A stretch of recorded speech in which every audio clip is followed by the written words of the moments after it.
Hi, I'm Kabir, Joshi, and I'm running for co-president of activities and events. Hi Kabir, Hey. why are you running for this role?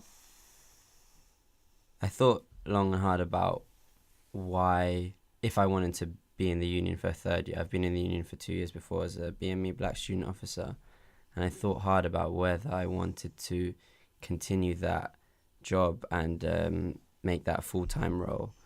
And the reason I'm running is because I think that I can give something perhaps a bit different to what SOAS has seen in the past few years. And not that the past few years have been necessarily bad, but they've been very specific to a certain type of SOAS that I don't think represents the whole student body. And while I'm not saying that I can definitely come in and then suddenly represent the whole student body, I feel that through my role as Black Student Officer, I've reached out to groups that usually don't feel that involved in the union, while also being involved in some of the mainstream kind of events and activities of the union. So I feel that I encompass both of those roles, and that's why I feel that I'm running. If you win, what would you want as your trademark policy or creation? Something you'd want to have as your legacy?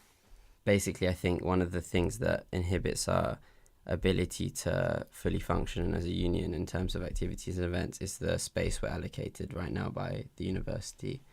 And to last year, the university had something called the Senate House consultation, which is basically the plan of what the university is going to do in terms of giving the union space when we move to Senate House, and how they're going to basically reallocate the Vernon Square space to either Senate House or the main building.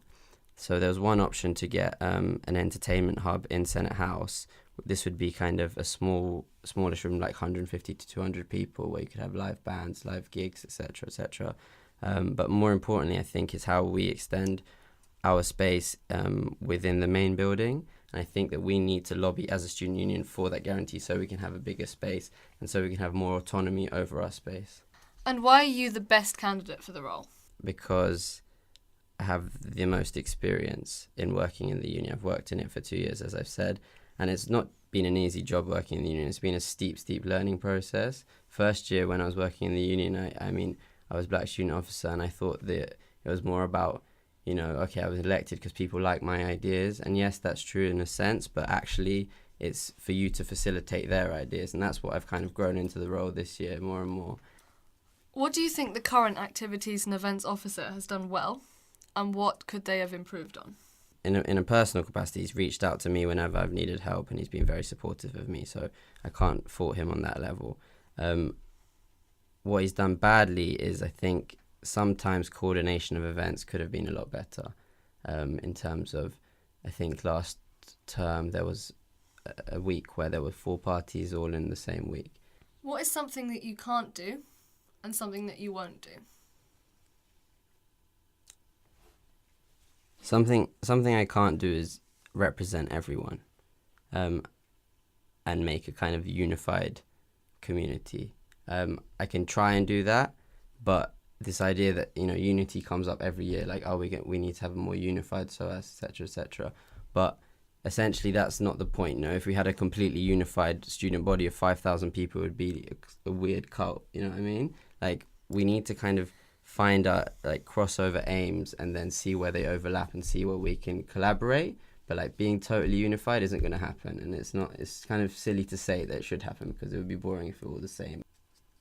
Something that I would refuse to do is to allow the kind of hate speakers we've had on campus over the last few years.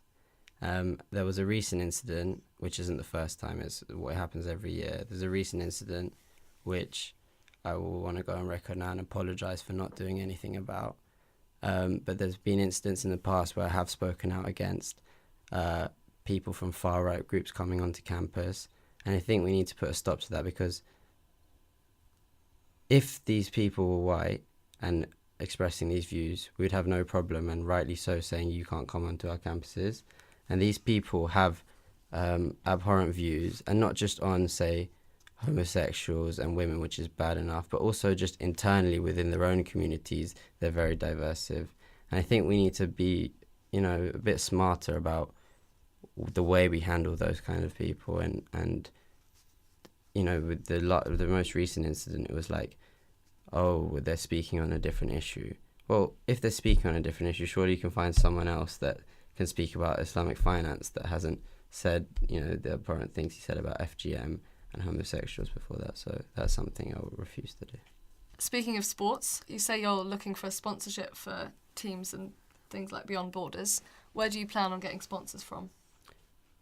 I would love to say that we could find an ethical sponsor for the sports teams.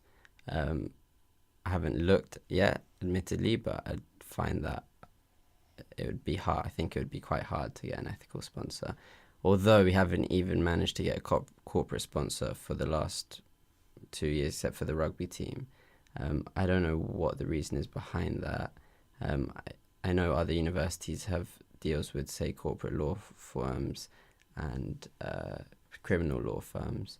If we were to accept sponsorship from, say, a corporate law firm, I do think we should put that up to a UGM. I do think if they're not involved in anything directly unethical, that we should accept the sponsorship, because it would help our sports teams have better facilities, and mainly the tours abroad, because tours abroad, this year I think the basketball teams were trying to fundraise to go to Paris, and like I said, fundraising for yourself should be a last resort rather than the first thing that we always kind of resort to at SOAS.